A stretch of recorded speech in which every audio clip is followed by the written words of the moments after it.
সুলভ মূল্যৰ এজেণ্ট ৰেজিমা বেগমৰ দোকানৰ পৰা খালী মোনালৈ উভতিল ৰেচন কাৰ্ডৰ হিতাধিকাৰী।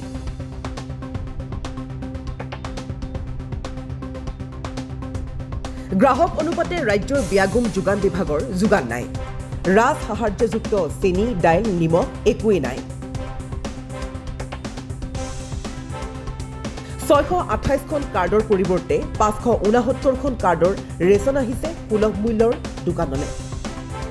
সুলভ মূল্যৰ দোকানলৈ আহিছে হিতাধিকাৰী, ঠিকেই আছে, পিছে বস্তুহে নাই। দোকানত চাউলটোহে আছে, দাইল, চেনি, নিমখ একোৱেই নাই। এগৰাকীকৈ সুলভ মূল্যৰ এজেণ্টৰ বিৰুদ্ধে এতিয়া হিতাধিকাৰীৰ প্ৰশ্ন। 90টা দিনতে ভেকু ভাওনাত পৰিণত হৈছে অসম চৰকাৰৰ ৰাজ সাহায্যযুক্ত সুলভ মূল্যৰ সামগ্ৰী।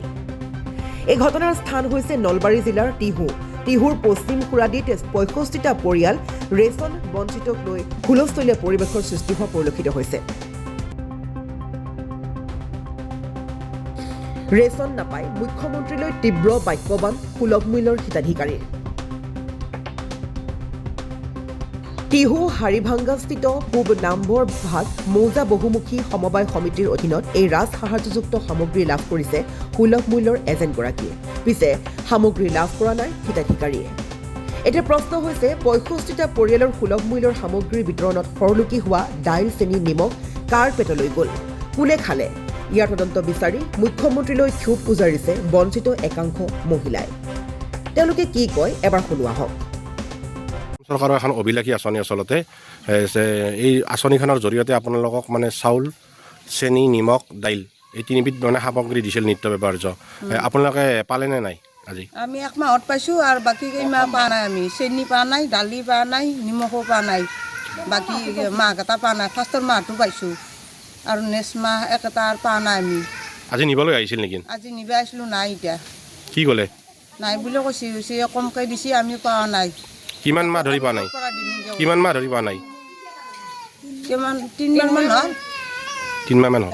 3 মাহমান হৈছে আমি পোৱা নাই। ফাৰ্ষ্টৰ মাহটো পাইছোঁ আৰু পিছত পোৱা নাই। আৰু 10 তাৰিখে সকলোৱে নাথাকেই, তাৰে আগতে নহা হৈ যায়। চাউল পায়নে নাই?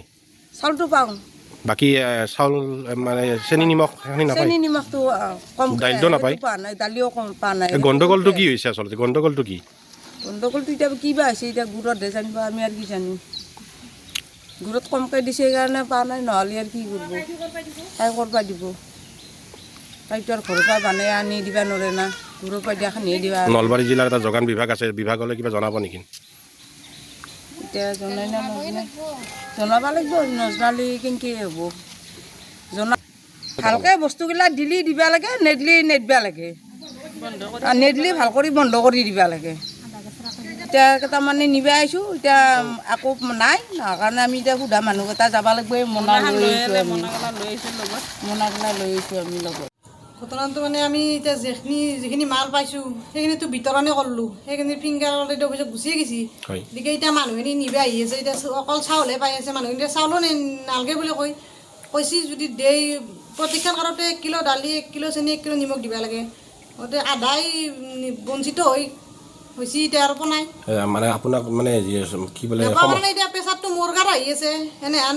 আপোনাক আচলতে সমবায় যিমান দিব লাগিছিলে সেইটো দিয়া নাই। সেইখিনি আমি পোৱা নাই, যাৰ বাবে আমি বিতৰণৰ কাৰণে সমস্যাত পৰিছে। কি জনাব বিভাগীয় বিষয়াক নলবাৰী জিলাৰ?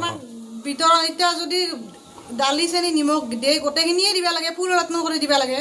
গতিকে আধাই পায়, কিছুমানে পায়, কিছুমানে নাপায়, বহুত তাৰমানে অসুবিধা আৰু।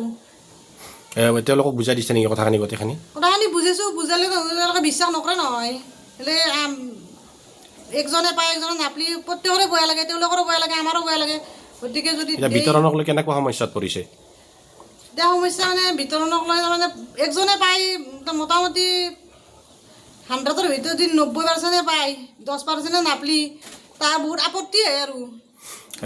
দাইল পাব লাগে আপুনি 6 কুইণ্টেল 52 কিলো, তাৰ বিপৰীতে পাইছে কিমান? আমি এতিয়া 5 কুইণ্টেল 69 কিলো পাইছোঁ। কম পাইছে? কম পাইছোঁ। এইটোতো আচলতে মিলাব নোৱাৰি। এতিয়া মিলাব নোৱাৰি, কাবাই পায় কাবাই নাপালি বহুত কথা কৈ যায় আৰু আমাৰ শুনে যায়।